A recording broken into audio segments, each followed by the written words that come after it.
20 მაისს წინანდალში სასტუმროში რედისონ კოლექშენი კახეთის საერთაშორისო საინვესტიციო რეგიონული ფორუმი გაიმართება, რომელშიც 20-ზე მეტი საერთაშორისო და 150-მდე ქართული კომპანია მიიღებს მონაწილეობას. Ამ ფორუმის მიზანია პოტენციური ინვესტორებისთვის კახეთის რეგიონში არსებული საინვესტიციო შესაძლებლობების გაცნობა.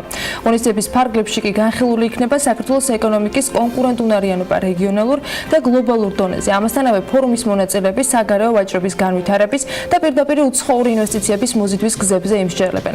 Რა არის მთავარი შესათავაზებელი ინვესტორებისთვის და რა შეიძლება იყოს კახეთისათვის მომგებიანი, ამაზე ვისაუბრებთ სტუმრებთან. თორნიკე სირაქიშვილი აწარმოეს საქართველოში დირექტორის მოადგილე და ირაკლი ქადაგიშვილი კახეთის მხარეში სახელმწიფო რწმუნებული შემოგვიერთდნენ საქმიანი დილის ეთერში. მოგესალმებით, მადლობა იმისთვის, რომ ხართ ჩვენთან ერთად. პირველ რიგში ბატონო ირაკლი, თქვენგან მინდა რომ დავიწყოთ. ამ ფორუმისათვის კახეთს რა იქნება შესათავაზებელი, რა კონკრეტული, თქვათ, წინაპირობები გაქვთ მომზადებული საიმისოდ, რომ უთხრათ ინვესტორებს რა მიმართულებით შეიძლება მათი ინტერესი იყოს კიდევ უფრო აქტიური. დიდი მადლობა.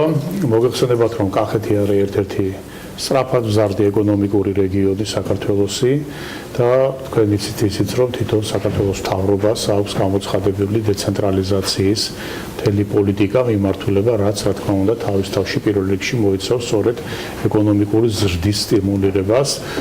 ორი მიმართულება არის კახეთის ეკონომიკაში ყველაზე მთავარი, ეს გახლავთ სოფლის მეურნეობა. სოფლის მეურნეობა სექტორულად თავისთავად პირველ რიგში ეს არის რა თქმა უნდა მევენახეობა და მეღვინეობა, რომელიც წამყვანი დარგი არის და შარშანდელმა ჩატარებულმა რთველმა ჩვენ დაგვანახა, რომ ფაქტობრივად ეს დარგი უკვე დამოუკიდებლად ვითარდება, სახელმწიფო სუბსიდირება ფაქტობრივად მინიმალურ დონეზე არის დაყვანილი და ეს გვაძლევს იმის საშუალებას, რომ კიდევ უფრო მზარდი გავხადოთ ეს მიმართულება.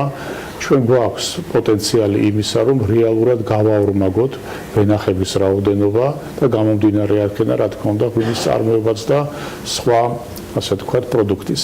ამავდროულად უნდა ითქვას, რომ ეს ყველაფერი, რა თქმა უნდა, ხარისხის ზრდასთან არის პირდაპირ მიბმული, რამე თუ მაღალი სეგმენტის ღვინო იქნება ყველაზე უფრო მეტად კონკურენტული პროდუქტი, რასაც კახეთი და ზოგადად საქართველოს გაიტანს საერთაშორისო ბაზარზე. ამასთან ერთად ძალიან ინტენსიურად ვითარდება ახალი კულტურები, ეს გახლავთ კონკრეტულად კაკლოვანი კულტურები, ისეთები როგორიც არის ფისტა, როგორიც არის ნუში, როგორიც არის თქვათ სულ ახალი მიმართულება ზეთის ხილი, რომლის უკვე წარმოებაც არის და ზეთის წარმოებაც არის გახსნილი. ასე რომ ეს ძალიან მზარდი მიმართულება არის სოფლის მეურნეობის ამ სექტორისა. აღსანიშნავია ისიც, რომ აი ეს მიმართულება ერთ-ერთი ყველაზე უფრო მაღალღირებული პროდუქტის მომცემი არის. და რა თქმა უნდა ტურიზმი, რომელიც სწორედ ძალიან მრავალფეროვნებით გამოირჩევა. აქ ჩვენ საუბარი გვაქვს, რა თქმა უნდა, ღვინის გზაზეც, მაგრამ ღვინის გარდა, ღვინის ტურიზმის გარდა, აქ არის საუბარი სამედიცინო ტურიზმზე, ახტალის საბადო, რომელიც უნიკალური სამკურნალო თვისებებით, რომლის უკვე რეაბილიტაციაც სულ მალე დაიწყება. აქვე ჩვენ შეიძლება ვისაუბროთ სათავგადასავლო ტურიზმზე, ეკოტურიზმზე და ასე შემდეგ. ასე რომ პოტენციალი აქ არის უზარმაზარი და ჩვენ ვხედავთ თუ როგორ მზარდი არის ტურისტების რაოდენობა. ჩვენ ვხედავთ თუ რამდენი ახალი სასტუმრო შენდება, მათ შორის ბრენდულები, ისეთი როგორიც არის რედისონ კოლექშენი, სადაც ეს ფორუმი ჩატარდება.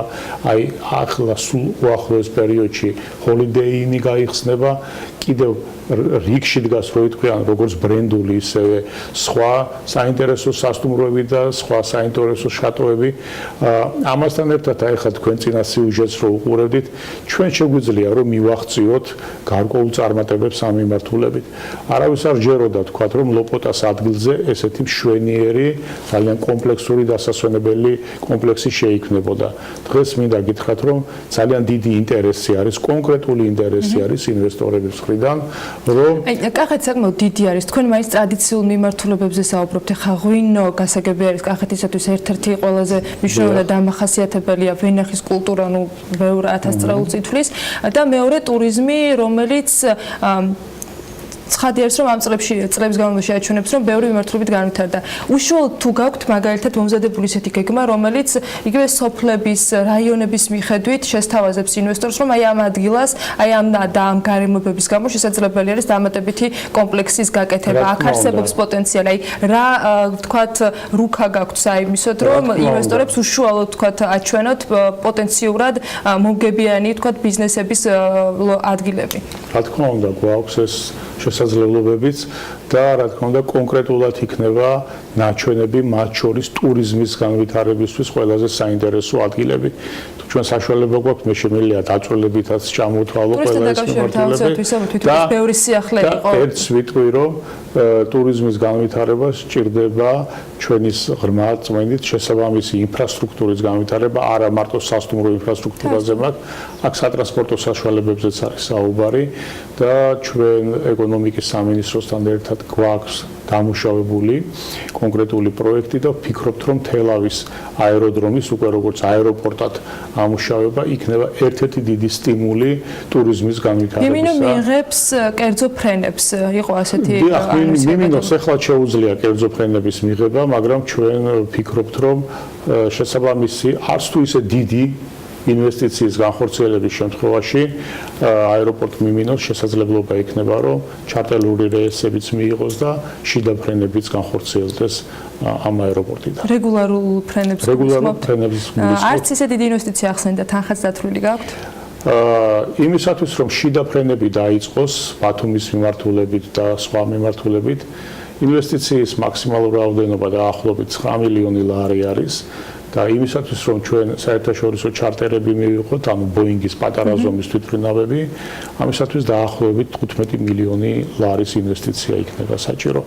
ჩვენ თუ შევხედავთ, ასე ვთქვათ, ამ თანხად რა სიგრძის გზა შეიძლება დაიგოს, ეს შეიძლება იყოს 7-8 კილომეტრიანი გზა, სამაგიეროდ ჩვენ გავაკეთებთ ისეთ აეროპორტს, რომელიც საშუალებას მოგცემს, რომ გაქვთ ეკონომიკის სამინისტროსგან წინასწარი თანხმობა შესაძლო პროექტის დამუშავებაზე? პროექტი უკვე, ასე ვთქვათ, ეკონომიკის სამინისტროსთან ერთად გავლილი გვაქვს, ჩართული იყო ამ პროექტის დამუშავებაში ავიაციასთან დაკავშირებული ყველა სახელმწიფო ინსტიტუცია და ეს, ასე ვთქვათ, შეთავაზება მაგიდაზე და სჭირდება ამას გადაწყვეტილების მიღება. თუ ყოფილა მსჯელობა, რომ მაგალითად კერძო ინვესტიციით მომხდარიყო მიმინოს განვითარება?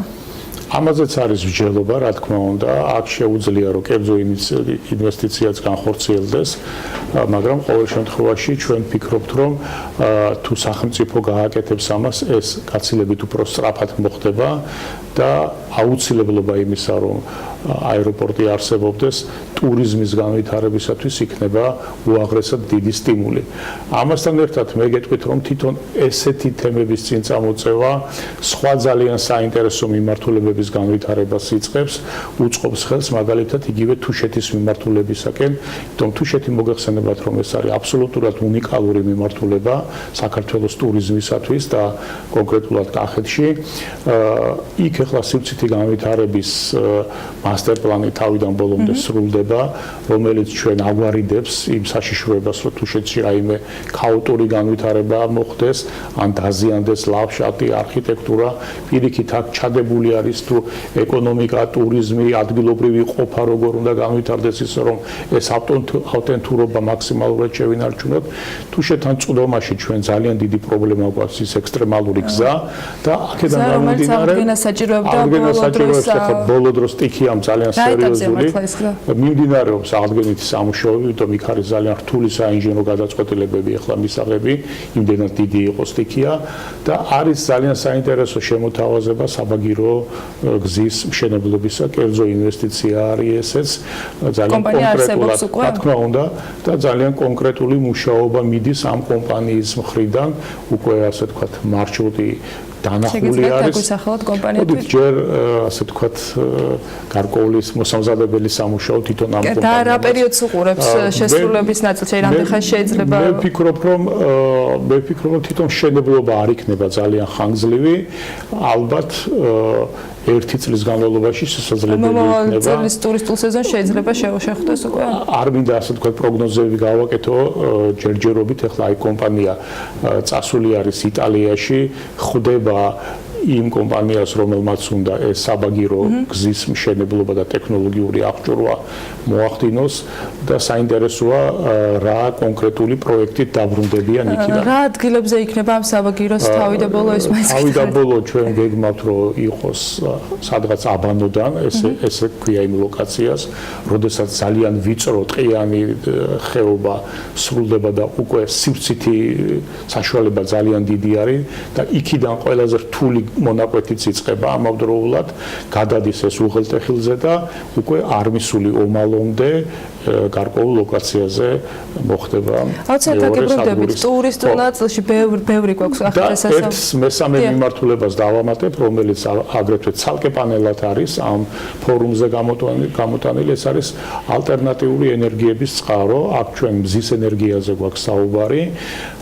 ჩვენ ვიცით, რომ ეკონომიკის სამინისტროს აქვს, ასე თქვათ, განზრახულება, რომ სწორედ მზის ენერგიის განვითარებასთან დაკავშირებით გამოაცხადოს.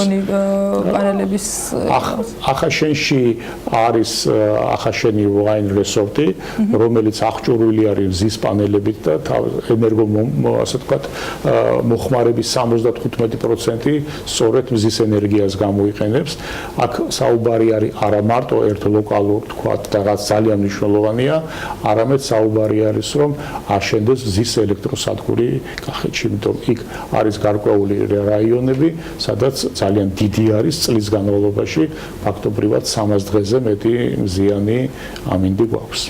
აგით ახლა ფორუმზე მინდა რომ ცოტა კიდევ უფრო მეტად გავაგრძელოთ. ბატონ თორნიკე, საკმაოდ ბევრი შესაძლებლობის შესახებ იყო, რაც მოვასწარით ამ დრომდე ბატონ ირაკლისგან საუბარი. თქვენ როგორ შეარჩიეთ ის 150 კომპანია, რომელიც მათ შორის აწარმოების ბენეფიციარები არიან, რა ტიპის კომპანიები არიან და მათთვის რა შეიძლება იყოს კახეთში საინტერესო და ეს ფორუმი რა მნიშვნელობის არის? მეორე მხრივ აქ საერთაშორისო ინვესტორებიც არიან ნახსენები. რეალურად ქართულ და საერთოდ უცხოელ ინვესტორებს და განსხვავებულად ჭირდებათ ხოლმე შეთავაზების გაკეთება. ამ ერთ ფორუმზე როგორ მოახერხებთ ამ ერთი დღის განმავლობაში რომ იყოს სწორად გაგზავნილი მესიჯები ორივე მხარისათვის? პირველ რიგში ჩვენ დავუწყოთ იმიდან, რომ საერთაშორისო დონეზე ინვესტიციების მოზიდვა არის საკმაოდ კონკურენტული პროცესი. შესაბამისად, მაქსიმალურად ფოკუსირება და შეთავაზების კონკრეტიზაცია არის ერთ-ერთი ჩვენი მთავარი გამოწვევა, რაც იყო თუნდაც ამ ფორუმთან მიმართებაში. პირველ რიგში, რაც თქმა უნდა, ჩვენ ჩავატარეთ დიდი სამუშაო გუბერნიასთან ერთადაც, რომ გავგვეთვალა და იდენტიფიცირება მოგვახდინა იმ სექტორების, რომელიც არის რეალურად ყველაზე პერსპექტიული და ყველაზე დიდი შანსი აქვს, რომ მოიცდოს უცხოეთიდან კონკრეტული ინვესტიციები. ამ შეთავაზების საფუძველზე ჩვენ უკვე მივმართეთ კომპანიებს, რომელსაც წინასწარ ვიცოდეთ, რომ ჰქონდათ ინტერესი ამა თუ იმ სფეროში და სწორედ მათი მოწვევა გადაწყვეტეთ რეგიონში, რადგანაც ჩვენი მთავარი მიზანია, რომ ფორუმი არ დარჩეს ფორუმად, არამედ რეალური შედეგები დაიდოს. იგივენაირი მიდგომა ჰქონდა ჩვენ უკვე ქართულ კომპანიებთან მიმართებაში, დიდი ჩართობა ჰქონდა სავაჭრო სამოწვეო პალატას, ასევე ამ კომუნიკაციაში ჩვენთან ერთად, რომ გამგვიგვიათ რა ინტერესები ჰქონდათ კომპანიებს, ამდენად იყვნენ აქტიურები ამა თუ იმ სფეროში და შესაბამისად მათთვის მომხდარი უფრო კონკრეტული და მათზე მორგებული საინტერესო შეთავაზებების წარდგენა. იგივე რომ დაუბრუნდეთ ტურიზმის სექტორს, ამ შემთხვევაში ჩვენ შევეცადეთ რომ მოგვეხდინა ქართული კომპანიების ინტეგრირება ფორუმის პანელების ფარგლებში, რომელსაც აქვს კონკრეტული შეთავაზებები და პროექტები უკვე, რომელიც შევა რომ ინვესტორმა როგორც უცხოელმა, ასევე ქართულმა ხელი მოკიდოს და თუნდაც ხვალივე დღიდან დაიწყოს მასში ინვესტიცია და გარკვეული მოგების. აი მოკლევის დროს რაც თქვენ ახსენეთ, რომელი ქვეყნის ინვესტორებზე გაქვთ გათვლა გაკეთებული, ვინ იყო დაინტერესებული და ეს ეხება იგივე სოფლის მეურნეობას და ტურიზმს ორივე შემთხვევაში თუ არის თქვათ რაღაცა განსხვავებული მიმართულებები, რომელთან დაკავშირებითაც უცხოელი ინვესტორები, ჯერ ამ თემაზე მინდა რომ ვისაუბროთ, უცხოელი ინვესტორები კონკრეტულად კახეთის რეგიონში ინტერესდებიან. ალბათ არასწორი იქნება რომ ქვეყანაზე დავუყანოთ თვითონ ინვესტიციის მოზიდვა, რადგანაც კომპანიის ინტერესი შეიძლება ზოგ შემთხვევაში არის გლობალური კომპანია და თქვათ მისი მთავარი ოფისი სადაც არის, ვერ დავარქმევთ რომ იმ ქვეყნიდან მოდის, თუმცა ჩვენთვის მთავარი პრიორიტეტი იყო რომ არის თუ არა კომპანია დაინტერესებული რომ გაფართოვდეს და დაიწყოს ახალი პროექტები და ახალი მიმართულებები.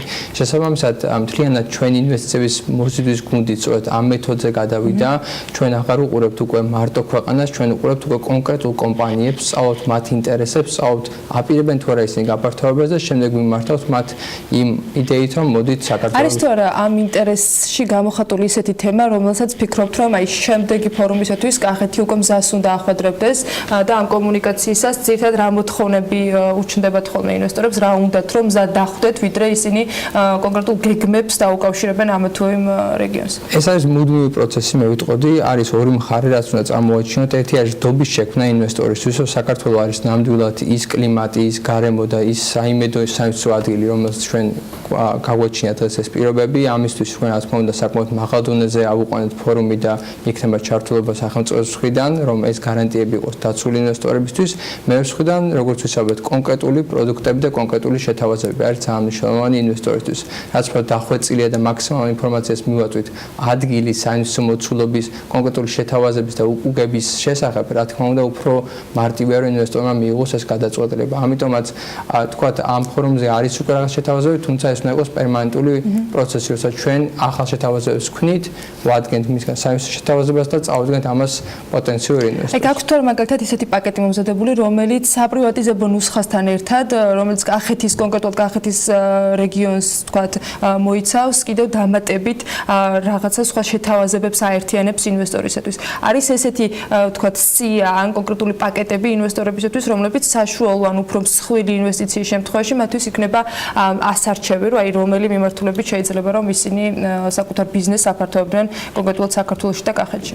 რა თქმა უნდა, ესეთი კატალოგი არსებობს უკვე ჩვენი სააგენტოს ფარგლებში, ეს შეეხება არა მხოლოდ კახეთს ამ შემთხვევაში, არამედ სხვა რეგიონების შეთავაზებებსაც, ასევე მუშაობთ ქონების მართვის სააგენტოსთან, რომელსაც ასევე ექნება თავისი საპრივატიზაციო ადგილები წარმოდგენილი და იგივე სხვა კერძო კომპანიებსაც, რომელსაც უკვე აქვთ კონკრეტულ ამ ფორუმზე არის უკვე ინტეგრირებული ეს ნაწილობრივ მაინც რომ ჩვენ გვქონდა სერიოზული შეთავაზება. თქვენ შედეგი ახსენეთ და შედეგზე ორიენტირებულობა, რა შედეგი გინდათ რომ მიიღოთ ყველაზე მინიმალური ამ ერთდღიანი ფორუმიდან? სიმართლეს გეტყვით, რადგანაც ფორუმმა შეძლო ის, რომ დაახლოებით 30 საერთაშორისო მონაწილე უკვე მოვიზიდეთ, ჩვენი იმედია, რომ უნდა ვიყოთ რეალისტურები, არის ძალიან კონკურენტული გარემო და ვფიქრობ, რომ რამოდენიმე პროექტის დაწყებაც უკვე იქნება საკმაოდ კარგი შედეგი ამ პროექტის ფარგლებში. ამის მიღმა ჩვენ გვყავს მოწვეული ახალი სახის კომპანიები, რომელიც არის აუთსორსინგის საკონსულტაციო კომპანიები. რადგანაც სოფლიოში არის ტრენდი, რომ კომპანიებს გააქვთ ეგრეთ წოდებული ადგილის შერჩევის პროცესი ცალკე კომპანიებზე, საკონსულტაციო კომპანიებზე და საკონსულტაციო კომპანია ახერხებს მისი მერე წარდგენას უკვე კლიენტისათვის ჩავთვალეთ, რომ ესეც ძალიან საინტერესო სეგმენტი იყო, რომ ჩვენ მოურგებოდით ამ ტენდენციას. ამიტომაც მოვუწევთ რამოდენიმე საკონსულტაციო კომპანია, რომელმაც ვიცით, რომ აქვთ მათ ცალკეული კავშირები შემდეგ კლიენტებთან, რომელმაც შეიძლება მათი გადაწყვეტილების ქვეშ უკვე ინვესტიცია განახორციელონ. გასაგებია, დიახ ბატონო. დავუმატებდი ერთს, რომ აი გარდა ამ თვითონ ამ გლობალური ხედვისა ძალიან მნიშვნელოვანი არის, რომ ამ ფორუმმა საშუალება მოგცვა თვითონ მუნიციპალიტეტებს სხვანაირად შეეფასებინათ თავიანთი თავი და თავიანთი შესაძლებლობები. მუნიციპალიტეტი ძირითადად რა თქმა უნდა თავის მოსახლეებზე სერვისის მიწოდებით არის დაკავებული, ადგილობრივი ინფრასტრუქტურის მოწესრიგებით, მაგრამ ძალიან მნიშვნელოვანი იყო სწორედ რომ ამ პროცესში მათმა ჩართულობამ დაანახა მათ ის პოტენციალი, რაც თითოეულ მათგანში ამ 8 მუნიციპალიტეტში არსებობს.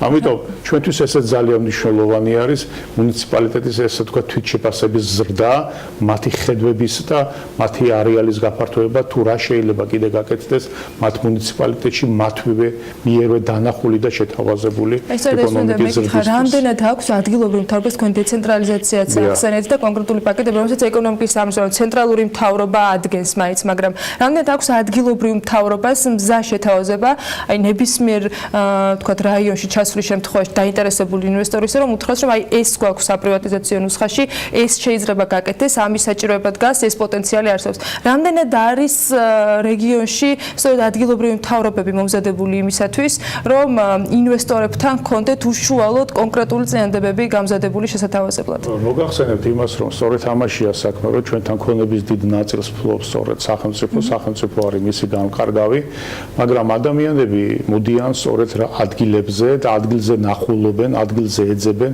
მათთვის საინტერესო ინვესტიციის განსახორციელებელ ტერიტორია იქნება თუ სხვა შესაძლებლობას.